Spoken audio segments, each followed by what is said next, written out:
Today we are diving into a really important topic that often gets overlooked, and that is contraception during the perimenopause and menopause, addressing the question of when to stop taking contraception. Welcome to Menopause Nurse Memos, empowering midlife one memo at a time, the podcast where we tackle perimenopause and menopause topics head on, with honesty, empathy and a whole lot of heart. I'm Vicky Ellison, a nurse for 33 years and a menopause specialist nurse practitioner, an independent prescriber and founder of Calm Menopause and Wellbeing Clinic based in Appley Bridge. You may be thinking, why on earth do I need contraception at this stage of my life? After all, cycles are becoming irregular, sometimes months apart, and many women assume their fertility days are long gone. But the truth is, contraception is still very important in these years, not just for preventing an unplanned pregnancy, but also for helping manage many of the changes and challenges that come with perimenopause. I'll also be talking in more detail about two contraceptive pills, Zoli and Clara, that can be particularly useful for women during the perimenopause. So why does contraception matter in perimenopause? Well, when women enter perimenopause, their ovaries are starting to slow down, but they don't stop overnight. Ovulation still happens, sometimes more unpredictably than before. This means pregnancy is still possible, and although fertility does decline quite sharply after the age of 40, it doesn't vanish completely until menopause. And menopause is officially diagnosed after 12 months with no periods at all. So whilst periods are coming and going over this period, it can be hard to truly know when contraception is no longer required. One thing to highlight is that although menopause is diagnosed 12 months after the last period, if this occurs under the age of 50, then it is recommended a woman needs to be 2 years without a period before she can be confident that contraception is not required, and 1 year over the age of 50. Now here's the thing, pregnancy during the mid to late 40s is higher risk. There are increased chances of complications such as high blood pressure, gestational diabetes, miscarriage and chromosomal abnormalities. So preventing unplanned pregnancies is key for many women at this time in their lives. Meaning contraception still matters, and it is important that women understand and know how and when to take it. But it's not just about preventing pregnancy. For many women, contraception can also play a huge role in improving quality of life during perimenopause. This is because hormonal changes can bring along heavy bleeding, unpredictable cycles, night sweats, mood swings, and even skin changes. Some contraceptive options can help smooth out these symptoms. So as a nurse, when I talk to women in their 40s and 50s, I always make a point of reminding them you may still need contraception, but we can also choose options that give you extra benefits too, for example stopping or controlling periods and improving mood. There are hormonal and non-hormonal contraception options, and looking at the choices available, contraception in this stage of life can include barrier methods like condoms, whether it be male or female condoms. The copper coil, which is a hormone-free intrauterine device, or IUD for short, fitted by a qualified healthcare professional. One of the biggest side effects to copper IUDs is that they can make natural periods slightly longer and heavier than they are normally. The hormonal IUD, which releases levonorgestrel progesterone and can help reduce bleeding, and again this needs insertion and removal by a qualified healthcare professional. The implant can have potential side effects of irregular, erratic periods, which can be quite an inconvenience. However, seeking advice can provide options to try to reduce erratic periods. The progesterone injection is given every 12 weeks and quite often stops periods. However, this is generally not recommended in women over the age of 50 years old, as there is an increased risk of reducing bone density. So alternative methods of contraception should be sought after at the age of 50 for women on the progesterone injection. The progesterone-only pill is taken every day, ideally at the same time, but some pills will have a 12-hour window to remember to take them, and some will only have a 3-hour window. And of course the combined oral contraceptive pill, which contains both estrogen and progesterone. However, this is contraindicated in women over the age of 50, or anyone who suffers with migraines with aura, or if they have a BMI over 30, or if they are aged 35 and over and a smoker. This is because there is a higher risk of blood clot and stroke, so alternative contraception options should be started. The combined pill is often overlooked once women reach their 40s, but in fact for many women who are medically eligible, therefore without the mentioned contraindications, it can be an excellent choice. Why is this, you may ask? Well, because it not only provides reliable contraception, but it also regulates periods, reduces heavy bleeding, helps with acne, reduces premenstrual syndrome symptoms, and even protects bone density, which is especially important as estrogen levels start to decline. And there are now two specific pills, Zole and Clara. These pills have been designed with more natural forms of estrogen known as estradiol, which is the same estrogen used in body-identical HRT. Other forms of combined oral contraception have synthetic estrogen. Estradiol makes these pills better tolerated and can often be used during perimenopause, as they provide women with the contraception they require as well as improving perimenopausal symptoms. So let's start with Zole.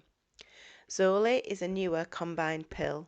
It contains estradiol, which is the same type of estrogen our bodies produce naturally, along with non-hormonal acetate, which is the progestogen. Why is this interesting? Well, most traditionally, pills use a synthetic estrogen called ethinyl estradiol, which is effective but not identical to the body's own hormones. Zole uses estradiol, which can sometimes feel a little more natural for the body. From a nurse's perspective, some of the benefits I've seen with Zole include more stable bleeding patterns, relief from regular or heavy periods, and skin improvements for some women, and of course highly effective contraception. For women in their 40s, Zole can be appealing because it offers both cyclical control and symptom relief, all while giving reliable contraceptive protection. Of course, like all combined pills, Zole isn't suitable for everyone. Women who smoke over the age of 35 or who have high blood pressure, a history of blood clots, or certain migraines may need to consider alternatives, but for the right woman, it can be an excellent option. Now let's move on to Clara. Clara is another combined pill that also uses a more natural type of estrogen, estradiol valerate, which is converted into estradiol in the body. The progesterone in Clara is Dynagest. What makes Clara different is its dynamic dosing schedule. The hormone levels change throughout the cycle, which more closely mimics the natural menstrual cycle. One of the biggest strengths of Clara is that it is actually licensed not only as contraception but also as a treatment for heavy menstrual bleeding.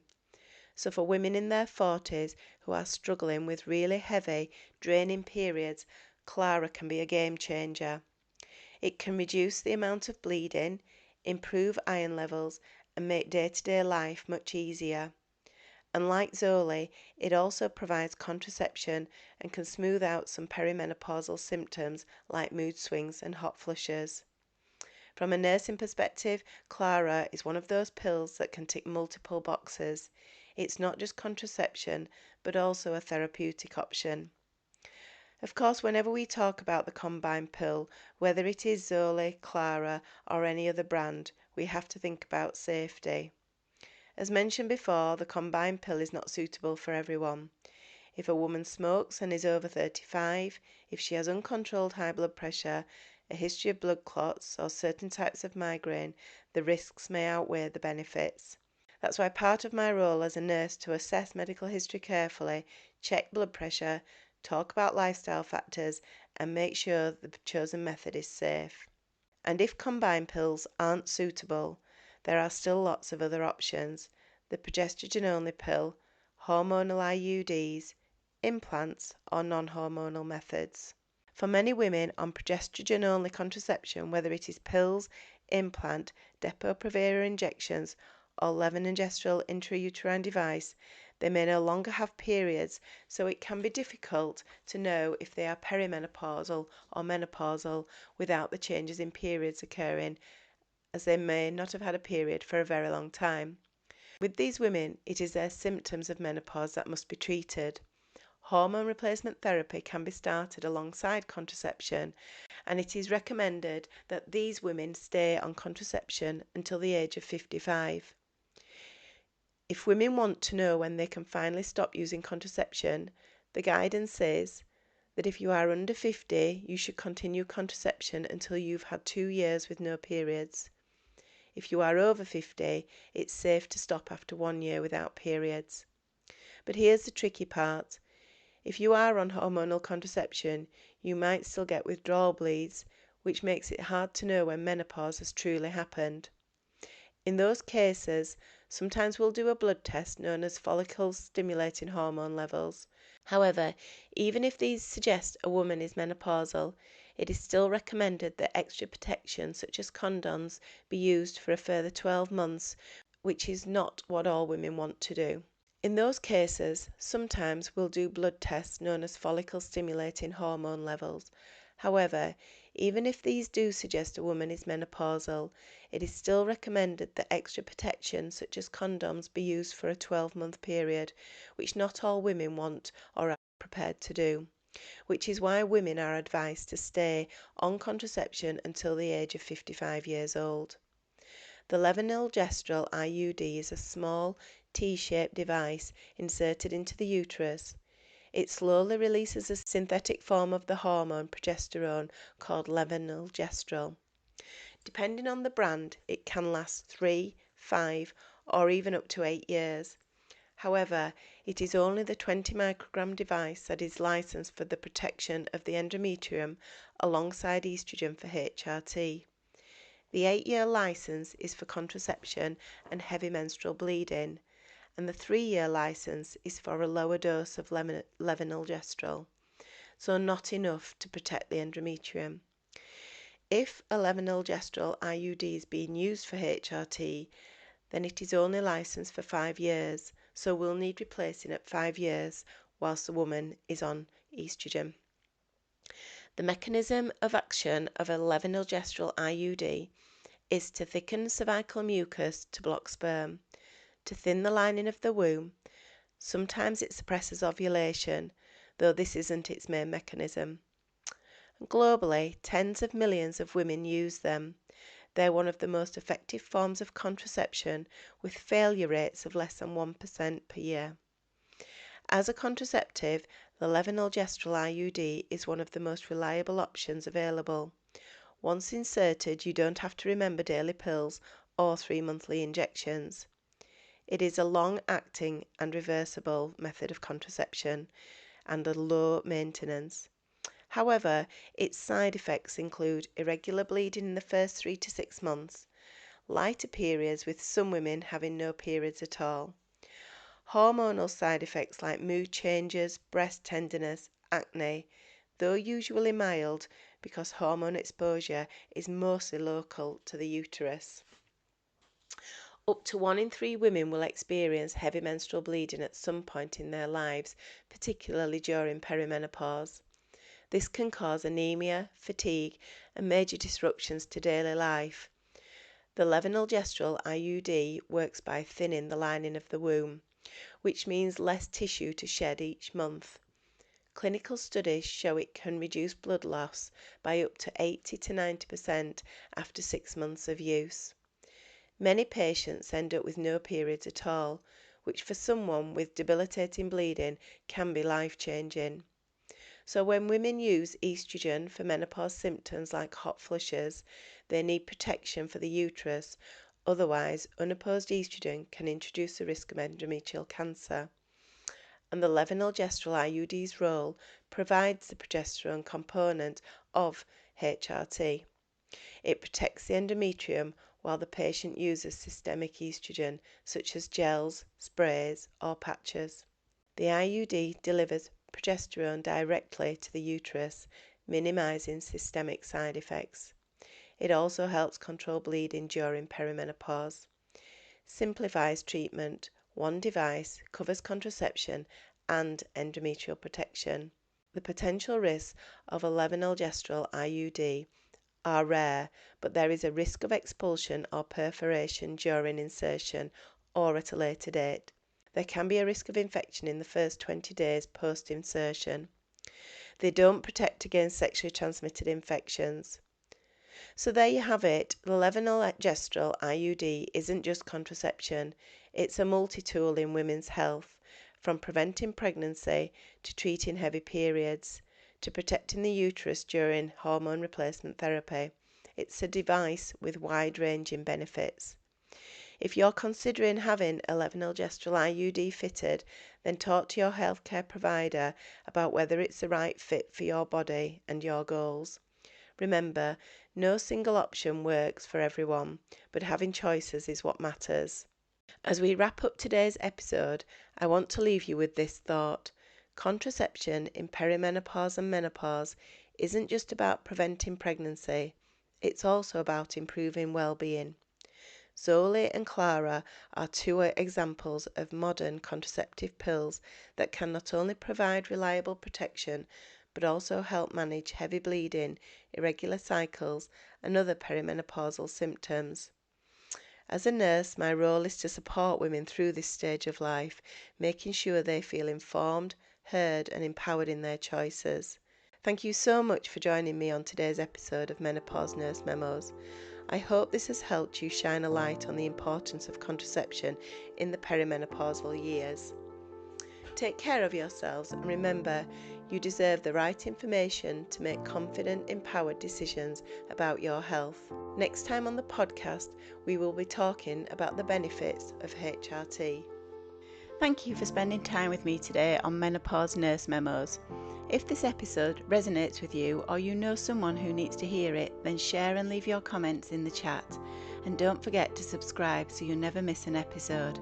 Until the next time, take care of yourselves. You are worth it.